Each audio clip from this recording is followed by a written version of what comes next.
2024년 6월 11일 화요일. 저는 이제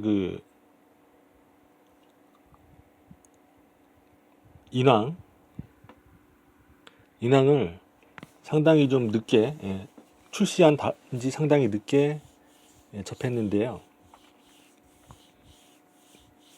제가 이제 먼저 한 게임은, 인왕보다 앞서서 한 게임이 이제 세키로 있고요. 세키로, 그 다음에 다크 소울 3, 소울류로 보면 그렇게 이제 게임이 그렇게 하고, 그 다음에 이제 인왕 이렇게 들어가는데, 순서가 제가 접한 순서예요. 이렇게 들어가는데,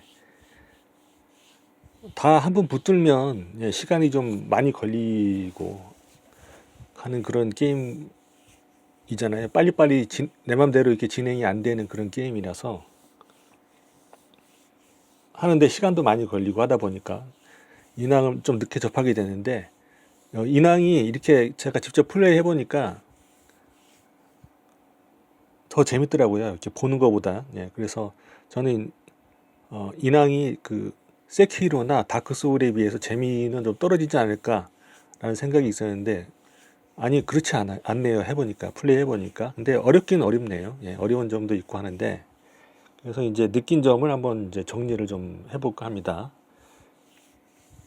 지금 이제 DLC 첫 번째 DLC 본편 끝내고 도어쿠의 용까지 이제 마무리가 됐는데요.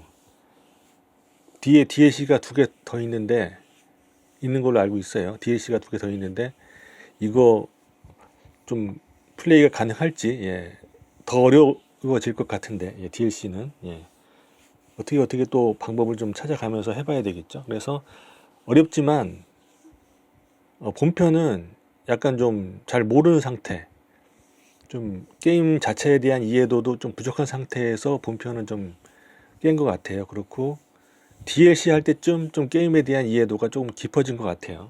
그런 느낌이에요. 그래서 본편은 막 긴가민가 하면서 막 이렇게 꾸역꾸역 이렇게 진행했던 그런 느낌이고, DLC는 좀 나름 연구를 좀 해가면서 이렇게 했던 것 같아요. 게임을 좀 알게 되니까 연구도 좀 하게 되더라고요. 이 게임이 조금 이제 파고들 만한 요소가 좀 있는 것 같아요. 그래서 복잡하기도 하고, 시스템이 약간 복잡한 면도 있고, 그래서 보면 이제 본론으로 들어가겠습니다. 본론으로 들어가면은 무기에 이제 추가 속성이 달려 있는 무기들이 있더라고요.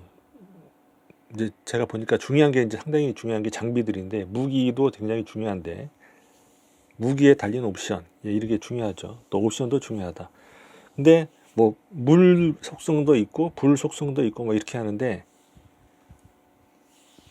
기대치만큼의 어떤 그런 강력한 효과는 아니에요. 약간 보조적인 속성 무기는 보조적인 그런 이미지, 주로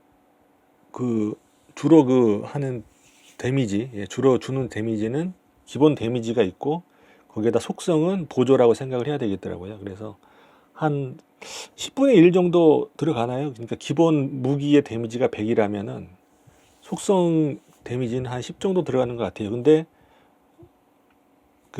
몬스터들마다, 적들마다 이제 그러니까 인간형 말고요. 인간형 말고 다른 요괴들 있죠. 요괴들은 속성에 약한 요괴들이 있더라고요. 그래서 속성에 약한 요괴인 경우에는 상당히 속성이 잘 먹히는 거죠. 그런 특성이 있다, 이런 얘기죠.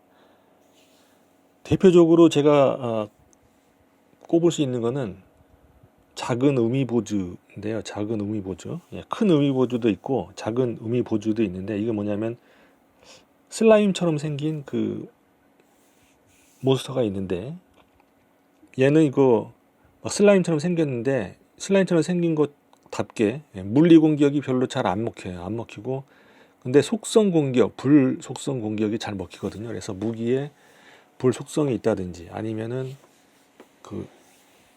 아이템을 쓴다든지 해서, 그래서 불을 무기에다가 바르고서 때리면 금방 죽죠. 금방 죽는데. 그래서 작은 의미보주는 상당히 저는 까다롭게 봤거든요. 까다롭게 봤는데, 그래서 공격 방법을 좀 연구를 좀 했는데, 첫 번째로는 이제 불속성 무기를 쓰는 거죠. 그 다음에 작은 의미보주. 그 다음에 두 번째는 불을 두르는 거죠. 무기가 불이 없더라도 아이템을 쓴다든지, 또 음향술에 또 쓴다든지, 소화부 있죠. 예, 그걸로 해서 아이템 소화부나 음향술 소화부 이런 걸 써서 불을 두르고 하면 되는데, 좀 번거롭죠. 번거로워서 제가 실제적으로 많이 썼던 방법은 뭐냐면, 화약구슬이나 폭약구슬을 장비하고 다니다가 웅이보주가 나타나면 집어 던지는 거거든요. 그러면은 금방 죽습니다. 예. 화약구슬이나 폭약구슬 아이템이 있어요. 예, 이것들 나오는데, 이것들로 집어 던지면, 근데 얘네들이 뭐 대장간에서 막 맘대로 살 수 있고 그런 아이템은 아니어서 딴 데 안 쓰고 아끼는 거죠. 아껴놨다가 이 웅이보주 나타나면 집어 던지는 겁니다. 예. 그래서 집어 던져가지고 하는 거고요. 그 다음에 큰 의미보주 있어요. 큰 의미보주는 보스죠. 이 보스. 큰 의미보주가 있는데, 이 보스도 역시 불에 약해요. 그래서 피지컬이 좀 저 같은 경우에 딸려가지고, 예, 잘 낙사도 많이 하고 의미보주 상대하다가, 예, 의미보주 맵이 낙사도 굉장히 좀 잘할 수 있게 돼 있어요. 예, 낙사도 많이 하고, 그 다음에 그렇게 맵이 넓지가 않아서, 우미보드 상대하는 맵이 넓지가 않아서 어디 좀 피할 때가 마땅치가 않다는 그런 느낌이에요. 피지컬이 딸리는 입장에서. 그때 이제 이걸 깨는데 어떻게 깼냐면, 수호령 중에 엔코라고 있어요. 엔코. 예. 엔코를 수호령으로 해가지고 수호령 부르기를 하는 거죠. 음향술로. 예. 수호령 부르기를 하면은 이 앵코가 상당한 데미지를 줍니다. 우미보즈한테. 그래서 금방 죽어요. 예.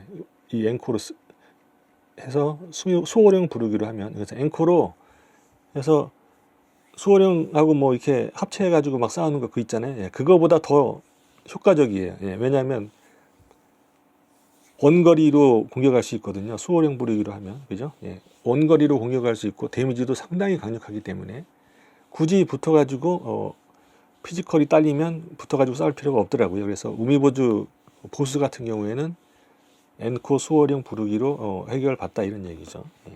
그러면 굉장히 쉬워요. 예. 쉬워지고, 그 다음에 지둔부 유명하죠. 지둔부. 예, 음향술의 지둔부 유명한데, 예, 느려지게 하는 효과가 있는 거죠. 근데 그와 비슷한 효과를 낼 수 있는 수호령이 또 있죠. 그래서 저는 자주 애용하는데, 부부라이켄 많이 애용합니다. 정말 많이 애용하는 수호령이에요. 그래서 이 부부라이켄을 수호령으로 하고 수호령 부르기를 하게 되면 데미지도 조금 주면서 상대방을 느려지게 하죠. 적들을 느려지게 하는데 상당히 효과가 좋습니다. 그러니까 주로 이제 보스전에서도 쓰기도 하지만, 보스전보다는 다른 잡몹들, 일반 잡몹들도 상당히 까다롭기 때문에 잡몹들한테 써주면 보스한테보다 훨씬 더 효과가 있죠. 효과도 오래 가고 또 데미지도 좀 조금 줄 수 있고요. 예. 하는 그런 부부라이켄 수호령. 그 다음에 교쿠토 수호령도 있죠. 교쿠토 수호령은 토끼처럼 생긴 그 수호령인데, 얘도 전기 속성인데 얘도 이렇게 수호령 부르기로 해서 맞추면은 느려지게 합니다. 데미지도 주면서 느려지게 하죠. 그러니까 얘는 약간 지뢰식으로 깔더라고요. 이렇게. 예, 지뢰식으로 깔아놓고 거기에 이제 적들이 지나가면서 밟으면은 이제 느려지죠. 예, 느려지는데 상당히 이것도 효과가 좋긴 한데, 저는 얘보다도 부브라이켄을 더 선호하는 그런 편이죠. 예. 그 다음에 이제 굉장히 또 중요한 것 중에 하나가 선약을 좀 확보를 해야 되는데요. 선약. 체력을 이제 채워주죠. 그래서 선약 확보가 상당히 관건인데, 특히 나 저처럼 피지컬이 딸리는 경우, 그런 경우에는. 그래서 그 신사에서 고다마의 가오, 여기서 약사를 향한 가오, 요걸로 이렇게 맞춰 놓으면은 신사 고다마의 가오, 약사를 향한 가오 이렇게 선택을 해 놓으면 선약이 이렇게 아이템 떨굴 때 선약이 나올 확률이 상당히 좀 높아져요. 그래서 선약 확보에 상당히 좀 여유가 생길 수 있다.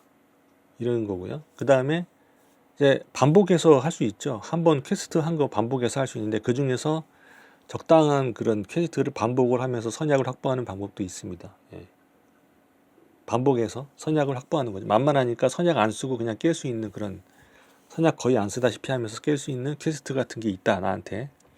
그런 게 보인다. 그러면 그걸 반복해서 몇 번 해주면 선약 확보가 많이 되죠. 그러면서 레벨도 올리고 그러는 거죠. 그 다음에 또 한 가지 이제 중요한 것은 대장간에서 무기를 만들 수도 있지만 또 성계의 다실이 있죠. 선계의 다실 거기에 거래 메뉴에서 또 무기를 거래할 수 있죠. 선계의 다실 여기도 한번 저는 이제 선계의 다실을 해서 무기를 거래하지는 않았는데 외모 복사만 저는 썼어요. 외모 복사만 써봤는데 대장간에서 무기를 만든 것이 싫다 그러면은 선계의 다실을 활용하는 방법도 한번 생각해 볼 만하지 않을까 그런 생각이 들었어요. 그리고 이제 진행하다 보면은 그 칼무덤 있죠? 칼무덤 온라인에서 칼무덤에서도 많이 이제 아이템 하는 방법이 제가 봤을 때 그게 가장 좀 무난한 것 같아요. 여러 가지로 장점이 있죠. 그 다음에 이제